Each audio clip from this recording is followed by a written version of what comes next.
Hi friends, Damayanti ఇంట్లో విచిత్రంగా ప్రవర్తిస్తూ ఉంటుంది.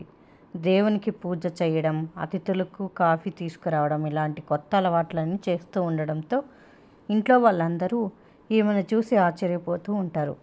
ఇంకా దొంగ చిట్టి వాళ్ళ నాన్నకి కాఫీ తెచ్చి ఇస్తుంది దమయంతి. దమయంతి కాఫీ తీసుకురావడం చూసిన రామచంద్రయ్య ఆశ్చర్యంగా చూస్తూ ఉంటాడు. రాధా, విక్రమ్, కృష్ణ మటుకు నవ్వుకుంటూ ఉంటారు. ఆ వ్యక్తికి కాఫీ ఇచ్చి దమయంతి అసహ్యంగా ఫేస్ పెడుతుంది. అసెంబ్లీలో నిలబడి అధ్యక్ష అనాల్సిన రేంజ్ మీది, అప్పలరాజు బాబాయ్కి టీ ఇచ్చుకునే రేంజ్కి పడిపోయినారు అని రాధ అంటూ ఉంటే దమయంతి రాధ వైపు కోపంగా చూస్తుంది. దొంగ చిట్టిని మీరెందుకు తీసుకొచ్చారు? తీసుకురావడం వల్ల మీకున్న ఉపయోగం ఏంటో గురూజీకి చెప్పి ఇంకెప్పుడు ఇలాంటి తప్పు చెయ్యను అని క్షమాపణలు చెప్పండి.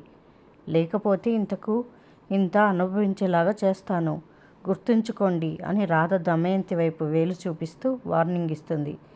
రాధ అలా వార్నింగ్ ఇస్తుంటే దమయంతికి చాలా కోపం వస్తూ ఉంటుంది. మరిన్ని అప్డేట్స్ కోసం ప్లీజ్ సబ్స్క్రైబ్ చేయండి. Thanks for watching.